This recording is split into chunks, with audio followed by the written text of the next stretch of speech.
Hi everyone, welcome back. My name's Keturah. I'm a watercolour artist who lives in Tassie, Australia. Welcome to another video. Today we're painting an abstract. Abstracts are hard for people to understand, but I think it's more about the feeling you get when you paint it. With this painting, I wanted to relax, and I wanted to watch the water and the colour mix and flow together, just like you see here.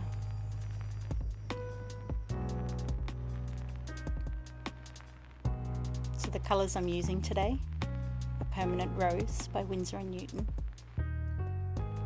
and Perylene Violet. I'm pretty sure they're the only two that I used today.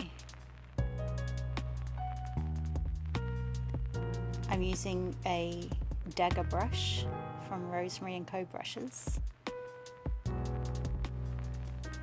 And the paper, I'm pretty sure it's Bao Hong. I had a couple of these left over, so just for painting I just wanted to play. They're all 300 GSM, 100% cotton paper. You really can't do anything less than that if you want the kind of results that you generally see on YouTube.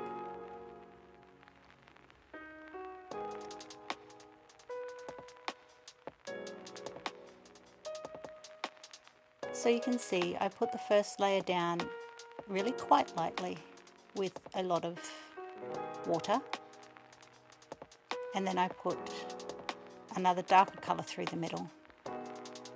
You can see here the light's different, and obviously it's very dry, so a lot of time has passed and I've come back to it, and I kind of wanted to have the feeling of a river.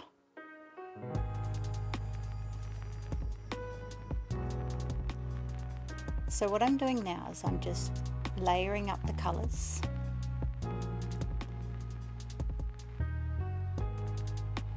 and making some kind of definition between the outer edges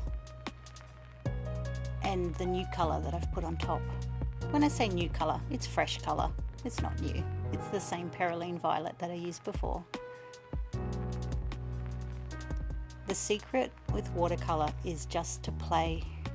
Honestly, there is no other secret. So many ask, how do you do this, or what do you do? It's just take the time out for yourself and just play and see what happens.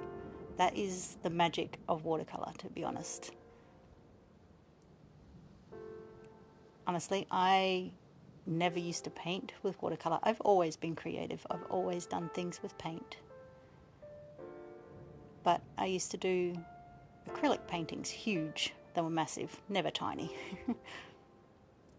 And then once we were travelling,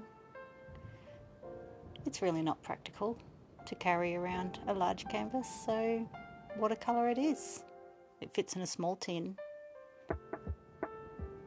And there's something very portable about it, and that's when I learnt. I had so many people saying, oh, watercolour is the hardest medium, it's terrible, why didn't you stick with acrylics, go with oils? But I just think they haven't had enough time to play with it.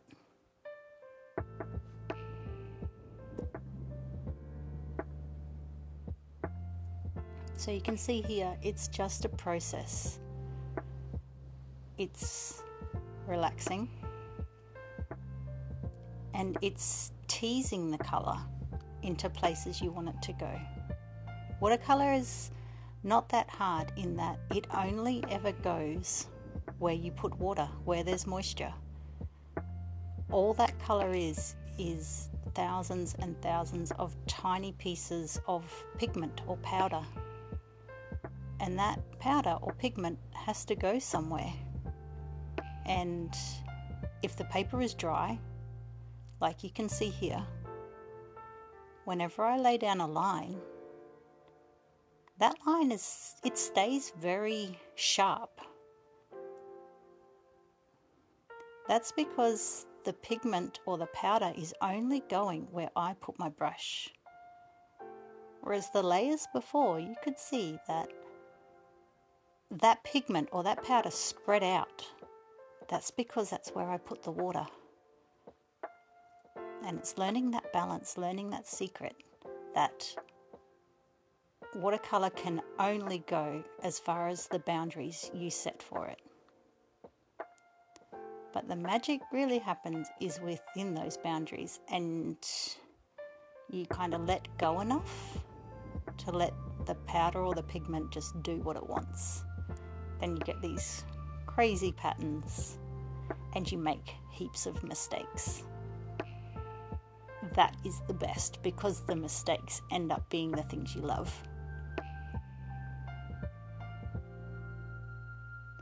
So you see here, I'm being quite careful about the lines. And to be honest, I'm probably fixing mistakes that you can't actually see.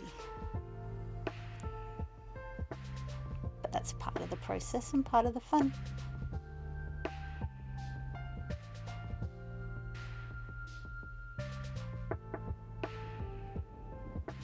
It's not quite finished. I actually have more.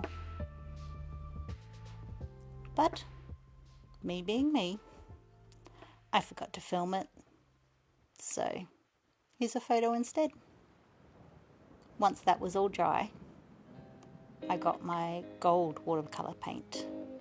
And do your research, there are so many wonderful handmade gold pigment makers. And I decided it needed a little bling, it needed a little extra. And so that's what I did. I hope you enjoy. Join me for the next one. Bye.